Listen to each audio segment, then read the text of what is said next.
My name is Dominique Muhammad. I'm 29 years old. I'm from Portland, Oregon, and this past year, I've faced and defeated one of the toughest battles that I've ever faced in my life. When I was 20 years old, I was diagnosed with Hodgkin's lymphoma stage 4. I'm gonna bring on fellow cancer survivors to show you guys not only that you can beat any cancer, but that you can beat your zombie, whatever that is in life.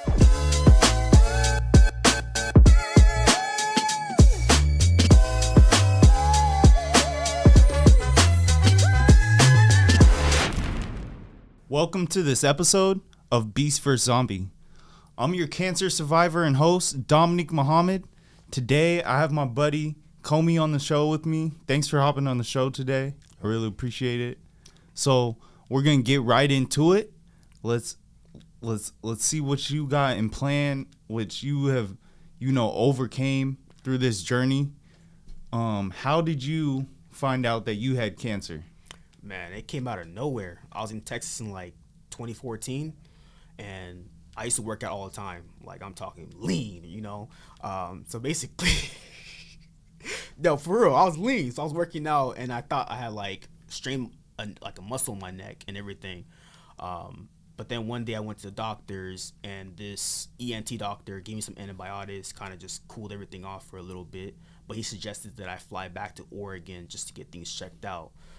So something told me, instead of basically just flying back for a minute, let's pack up everything and just drive back to Oregon. So I drove back to Oregon, went to Kaiser, and the first thing is saw my nurse practitioner, and then she says, I gotta send you to a ENT doctor again. And the first thing she did was just feel around my neck, and she's like, you have two things. It's either gonna be lymphoma or thyroid cancer. And I was like, stop it. I didn't believe it at first. And then basically like a week later, I had to go get a biopsy. They put me under, I think it was like the 31st, like New Year's Eve. I was in the hospital with my brother, and I was getting biopsied, woke up, and they're like, yeah, you got lymphoma T-Cell Lymphoblastic Leukemia, and this is what the treatment plan is going to be like, essentially. So, yeah. Wow. Yeah. Yeah, when I was first diagnosed, I didn't believe it. Exactly. And just the same thing that happened to you, yeah. The doctor knew. Right? When he first saw me, I saw an urgent care doctor. Exactly. He knew exactly. He felt my neck, and he was like, I can't diagnose you. Right? We had to do the biopsy. Exactly. But he was like, you have cancer. Yeah. And he knew it right away. Yeah. Dang, so when you get this diagnosis, what are you feeling? What is going through your mind? So you might not actually believe this, but when I first got told that, I actually wanted to give up, like low key. But the main reason was not to burden my family, because it's we always told it's expensive if you don't have like health insurance. But I was lucky enough that my dad had insurance through like the postal service, and then Oregon has something called the Oregon Health Plan, and I wasn't working at the time, so basically I was able to combine the both. But at first I was like, man, I'm putting my parents in debt, and there's a chance that I might not make it, because I went online. And I looked at the statistics, which you don't do that. Don't do that if you ever get diagnosed. But I went online. I was like, what's the survival rate? And they're like 7%. I was like, what? Hey, I'm good. I'm good, man. So, yeah, that's basically what happened right there. That's how I was feeling. So it was a 7%. So you're the 93% that doesn't make that. Well, that made it. Yeah. Or so, no, you're the 70s. You're the 7% that made it. Exactly. I think I was like the one of the few people who actually makes it for my type of cancer, essentially. What stage were you when you were diagnosed? So I had non-Hodgkin's T-Cell Lymphoblastic, so they don't actually have stages for that. They basically just tell you, hey, you have it, and we just got to get you on a treatment plan. That's it. So there's no stages for me. I didn't have stage 1 through 4 or anything like that, which is pretty crazy to me if you think about it. Yeah, that is insane. Like, yeah. I got at least like a stage of diet and like a reason. Right. And they don't tell you a reason why you got cancer, right? Nah, which is trippy. No reason. But again, I was talking to a few people during that whole entire process. I was like, when I was in Texas, man, I feel like the environment, like, again, we're talking about water earlier. I was drinking that water without knowing you shouldn't be, right? So I was feeling like maybe that was the reason. And also before me moving to Texas, I was working at Intel as a security guard. So I started looking back. I'm like, is walking around all those chemicals and radiation stuff possibly the cause of it? Because no one in my family's ever had it. And I also did like this thing called Oregon Health Plan, in which they test like your saliva to see if you have the genetics for cancer.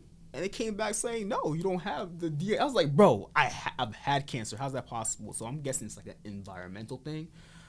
And honestly, like, I try not to worry too much about it nowadays. But then the craziest thing is, have you heard about the study about tattoos? No. Apparently, having tattoo increases your chances of lymphoma. And I got a tattoo right after. I was like, yo, you got me. I have hella tattoos. Yeah. So apparently tattoos can actually like cause lymphoma, and stuff. But I was like, I didn't have that before. So it kind of threw me off a little bit. But no particular reason was given to me. But yeah. Yeah, I didn't get a reason for why I got cancer. Right. They tell you that they don't know. Right. And if it's not hereditary, they tell you that it's not hereditary. It doesn't run in your family. Exactly.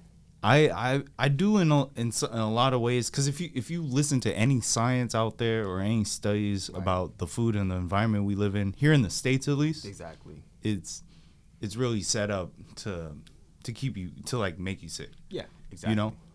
But so going back, you get cancer. How's your family feeling? How are the people that care about you? What are they thinking? What are they going through? It's kind of interesting. My brother, man, love the guy for sure. But you know how sometimes like you go through an illness and people start using that religious mumbo jumbo on you. He was like, man, God wouldn't put you through this if you couldn't beat it. I was like, bro, shut up, man.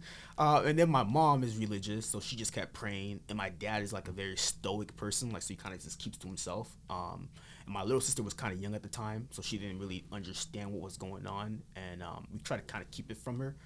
And everyone else, we kind of just kept it quiet. Like, hey, I'm going through this for a little bit. I got off social media for a little bit as well, so we kind of just kept it internally, and everyone kind of just said, let's trust the process. Let's go through the process and see what the outcomes are. And it was a trip for sure. How long did it take for you to overcome and beat cancer? That's a good question. So the first year, so 2014, diagnosed. January 14th-ish, there's like a 30-day, I don't know if you did this, but there's like 30 days in which you go into Kaiser Sunnyside for like basically keep you there. So I think I was going through that, and it took maybe like, I think I was in remission within the first 7 months, but then I had a lot of side effects from it all. Like I was through the process, the whole entire process was probably like 3 to 4 years for me, but a lot of side effects. I was in remission within the first 7 months, essentially, I think. So it's been a minute. Yeah. That's cool. Yeah, man, that's crazy. Because, right, for me, like, it took me 10 years to eventually overcome cancer. Damn. Okay. Because I originally had a treatment, and you had a 70% chance to beat it in that first treatment, and I was the 30%. Right. And so, based off of that, I was just like the 30% in general of all cases, right? Exactly. So I'm on like all the cases that have the least amount of research, the least amount of experience and data on those cases. And then I beat it, and then in 3 years it came back. Right. Yeah. And then so that was when I got my second bone marrow transplant, and then I beat it again. Right. Congrats, man. Yeah. So, yeah. Way different process. So during the process, right, did you trust your doctors, and how did you feel about the advice that they were giving and the doctors you had to work with? Man, I'm not gonna lie, I've had doubts. At one point I was like, man, they're lying to me, and they're covering up the lie by just having me go through this chemotherapy. But eventually I was like, there's no way. But I did end up switching doctors at one point. I had this one doctor, we didn't really connect, and also there's like a language barrier a little bit, so basically I ended up having to switch about a year or two in, just because I was having so many side effects. But yeah, that's kind of it, I guess. Yeah. Okay. Yeah. Yeah, I remember, man, we're just blessed we had doctors that were able to figure it out. Exactly, man. That's all. That's how I feel about all my doctors. That Right. even the doctors that gave me treatments that didn't work, Right. like they were doing the best to their knowledge Exactly. of. I mean, I hope of Right. what they of what Yeah. they thought Right. to help me out. Right. And so, man, blessed for all of that. So, what was your treatment plan? What kind of treatments did you go through during your 4-year process? It was mainly just chemotherapy, medications, spinal taps, in which they had to like put a needle in your back and then put the little I chemotherapy. got a spinal tap. Bro, that was painful. But luckily, like I think I had like over 10 of those. Only one time it caused me like a massive headache. But it was mainly just chemotherapy, and then bone marrow extracts just to like make sure that the treatment's going the right way. But I was put on this actual like teenage, like it was actually meant for teenagers, right? Plan. But because it was so similar to what they dealt with, they just said, hey, come in. It was like increments, right? There'll be like 3 months at a time, which you come in, you're just hitting you hard.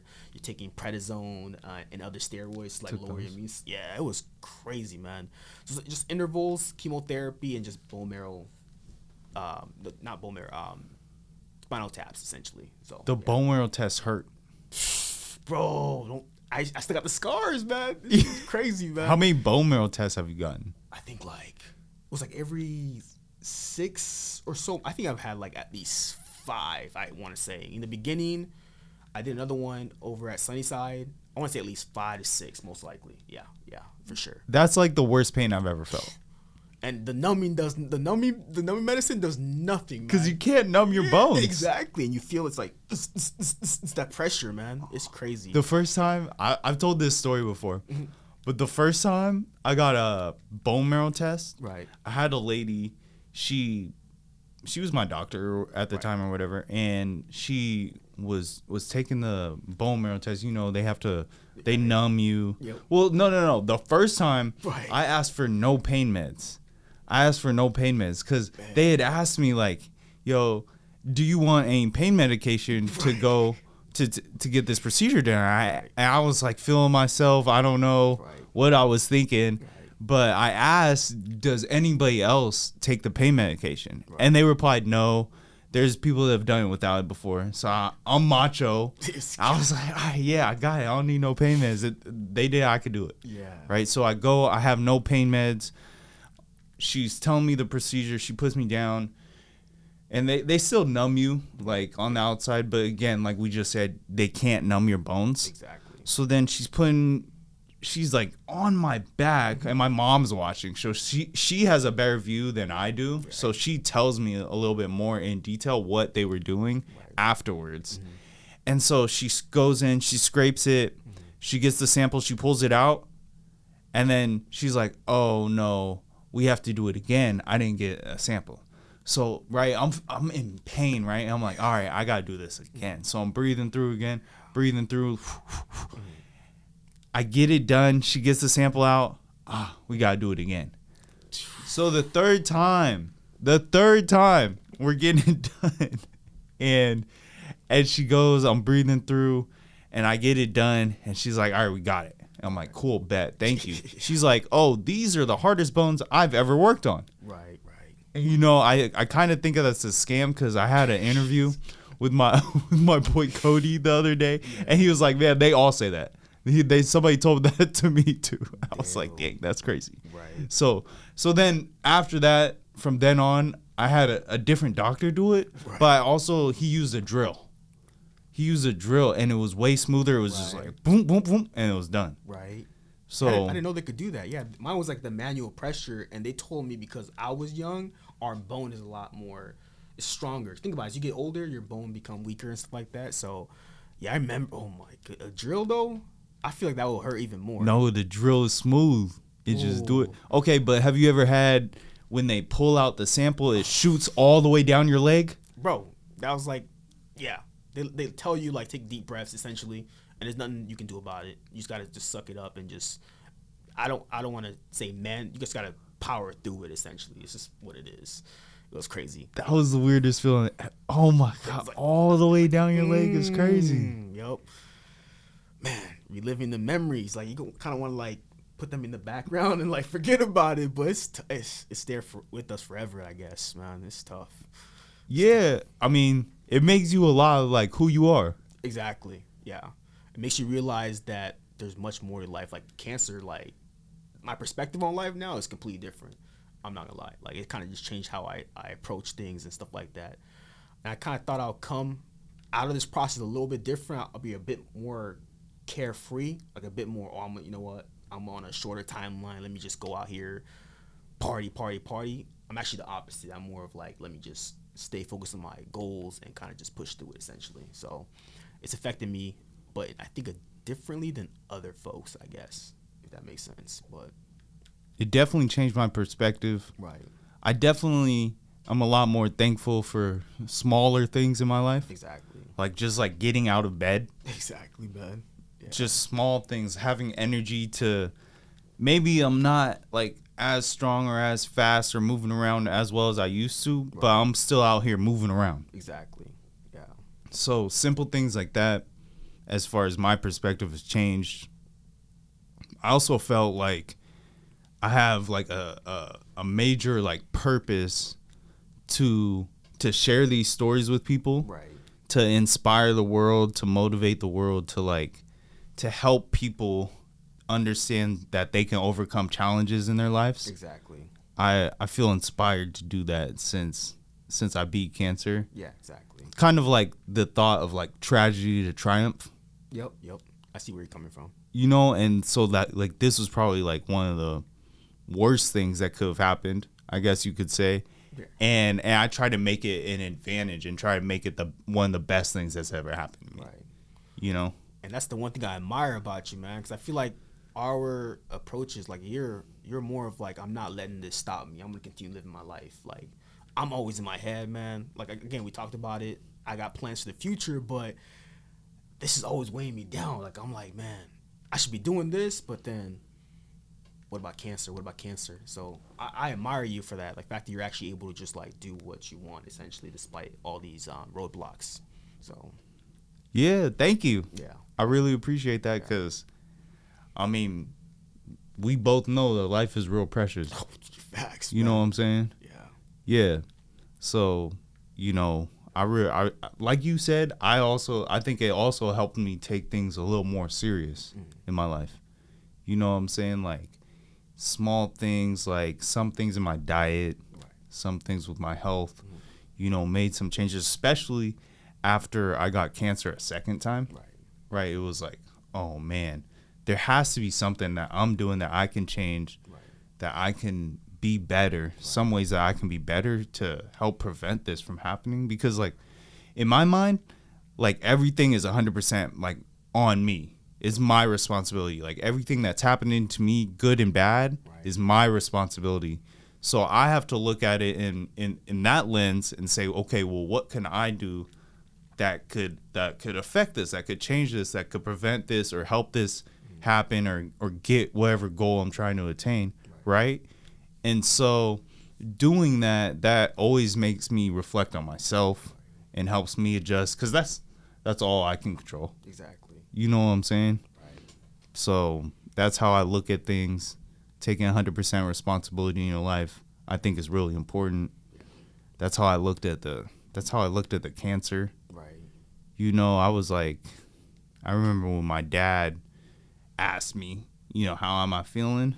And I didn't know like really what to think. Again, when we were somewhat diagnosed, I didn't really even believe it, but I just knew. I was like, man, I don't know, but we just have to beat it. We just have to figure out whatever we have to do to beat it. You know what I'm saying? So, yeah. What were some of the like toughest things that you went through and overcame going through your cancer journey? The toughest thing was definitely like this weird abdominal pain that kind of came out of nowhere. Like I was just going through chemotherapy for like the first 7-8 months, and then out of nowhere my abdominal pain was just bugging. No matter what I ate, no matter what I took, it was just constant pain. I got readmitted over and over and over. And actually, I learned this after my treatment was over. They actually were planning on stopping treatment because of the side effects that were just hitting me left and right. And during that time frame, I went from like 165 to 120. Like my mom showed me some of the pictures, and you can see my calves like just straight up skinny. Just I was like, bro, I deleted all those pictures now, but that was like the toughest part, is the abdominal pain and the side effects just kind of just hit you out of nowhere. You're like, and they can't tell you a reason for it. Like your body's just reacting to this poison that's in your body essentially. So for me, that was the toughest part, no doubt. That was definitely. Yeah.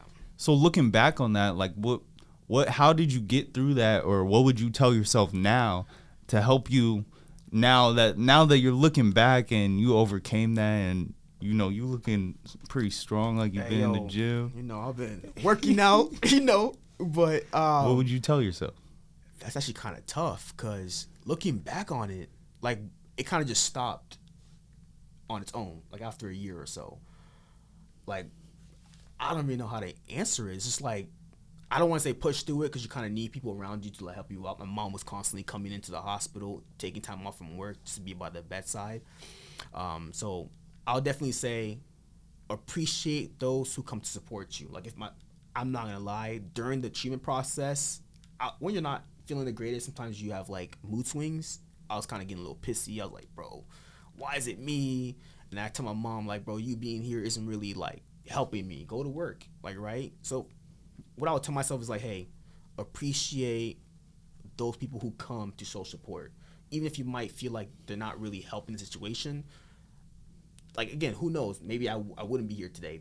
That would have been the last few moments that we would have had together. So I would have just told myself, hey, appreciate the time and just trust those around you. Trust your doctors and just grind it, basically. Sometimes there's not really much else you can do, I feel like.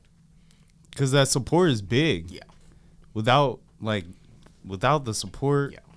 like I could relate to you. My mom was a big part of getting me to all my appointments, a lot of times, making sure I was on the right schedule, making sure I was in the right spot at the right time. I was getting whatever needs scheduled. I knew all the information, good and bad, of what could happen with whatever treatment we're doing, whatever situation we're in. So, yeah, without that support, you know, we're nothing. Yeah. We're not. That's very true. Because that's tough. Did you have friends who were like seeing you while you were in the hospital? Yeah, I had, especially like the toughest times when I was in the hospital was when I was getting my transplants. Right. And so the first transplant was a lot smoother, for one, because I was giving myself my own cells. Mm-hmm. But for two, because all my friends could come see me. Mm-hmm. All my friends could come see me. We were playing like Mario Kart, and we had like a game room. And they could bring me food, all types of things, like way more lively, way more energy. The second time was during COVID. So the only guest I could have was my mom. I could only have one guest the whole time. So none of my friends could see me. They could just like FaceTime me and stuff. I couldn't even see my dad. At one point, I snuck down and we snuck him into the hospital so I could just like give him a hug so I could see him. And, you know, that was like night and day difference in the process. And similar to you, man, when I got out of the hospital that second time, I had a lot of mood swings, man. It was probably one of like the darkest times of my life. Yeah. And that's like literally where the Beast vs. Zombie stems from. Right. Is like I felt like a zombie. I was in the hospital for like a month. I had like 7 lines in me. I had like 2 lines sticking out of my chest, a line in my arm, a line in my port, you know, an IV or something. And so that was like one of the furthest, the darkest times in my life. And I was definitely had some mood swings and wasn't myself. Exactly, man. You know what I'm saying? And without the support of like my friends and family and kind of being able to look past some of that, mm-hmm. and you know, understand that that's not like really who I am. And you know, I was kind of freaking out for, I guess you could say it's a valid reason, yeah. But like for whatever reason, but like to understand that and still like help me out and work work with me and help me, you know, like that means the world. You know what I'm saying? Like I'm nothing without any of that. Yeah. For me, like the friendship stuff kind of took a different approach. I actually lost friends during the process, which is wild. Like one of my oldest friends, known them since elementary school, got diagnosed. I'll come see you, blah, blah, blah. I haven't seen her since then. And it's crazy. I actually lost another friend who was telling me, yo, you're acting different. I was like, bro, I'm going through chemo. I can't be partying. I can't be acting the fool now. And I haven't talked to him since then. And now I'm just realizing family is number one. Like you said, your mom supported you. My mom's been the biggest supporter for me throughout this whole entire time. She always tells me to have like a positive mindset, which is something I'm still working on. She's like, don't think that way, and just like believe in yourself, essentially. So I gotta give props mainly to my mom, and she definitely helped me down during the process for sure. Yeah. And that's interesting to have that effect. I've had similar experiences too, where I've had kind of like fallouts with people. I think, in my opinion, I've said this before, I think cancer was great for that reason, because you really understand who's in your corner, who's really here for you, right? Mm-hmm. And you really understand like who actually cares about you, like who actually will show up for you at a point, not because you won the award, you won the championship game, you won the lotto, right? You got all this money and it's all on you tonight, right? Like you down and out, really. You really hurting, you really in a tough spot. You might not be able to really share or give as much as you would normally be able to give or more, right? Like you in a tough spot, so who's still there, right? And in my opinion, it was really great, and I don't know how you would say, I just think it was really cool, and one of the best things that happened to me and helped me understand that these are the people that really care about me. These are the people that are in my circle that I should rock with. You know what I'm saying? These are the people. I was watching a post, right? And it was something corny. It was like a pastor. He was saying like, man, they here when I'm making it rain, but will they be here when it rains? You know what I'm saying? So like, I mean, it just makes it really clear who's in your corner. Exactly. And I think it's a big deal. I think a big thing in life in general is understanding who should be in your corner, who you should be spending your time with, who you should be caring for and putting resources, time, effort, and energy into, right? In any way to clear those weeds out and make that as clear as possible is extremely helpful, because it's very hard. I can't read your mind. Exactly. Right? Right. I can't read anybody's mind. Yeah. So it's very hard sometimes to understand, especially if you have any level of success or are good at anything, right? Some people might just want to be cool with you just because you're cool, or just because you're good at that one thing, not because you're good at everything or at life, but you might be good at video games. So the homie might just want to be cool just because of that, you know? So I think cancer is great for that reason, and I really appreciate it. That's another like tragedy to triumph type of situation or thought process. Yeah, it definitely shows you who to invest your time into. But yeah, like you said, sometimes you gotta just leave those people in the past and just rock with the people that have been there with you, essentially. So having that sense of community is definitely important, no doubt. Yep. Yeah. And that's life. Like life is change. Yeah. Right? And you're supposed to just constantly, you gotta keep moving forward in the direction. Not everybody is meant to be on this whole journey with you. You know what I'm saying? That's how I feel about it. Because, I mean, there's people that I've known since I was a baby that, like, we don't talk to each other. We're not cool like that. You know what I'm saying? And then there's people, like, I've known you for maybe, like, 10 years, going on 10 years. Yeah. And we're pretty cool. And then there's people that you'll meet tomorrow or that you met yesterday that would help you out more than your homie that you have baby pictures with.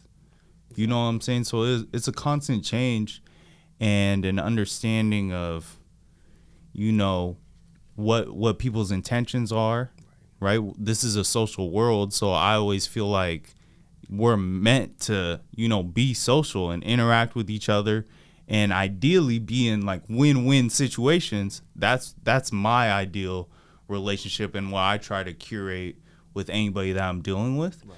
Is that we're both like benefiting, we're helping each other get to this next level, achieve whatever goal that is, or, do whatever we need to do together. And if we're not doing much together, then I might not be spending a lot of time with you. Exactly. You know what I'm saying? So that's the way I look at it. So to wrap this up, thanks for hopping on the show. Yep. I really appreciate you coming out. Are there any stories that during this whole 4-year process that really impacted you that you would like to share before we head on out? I gotta think about that for a quick second.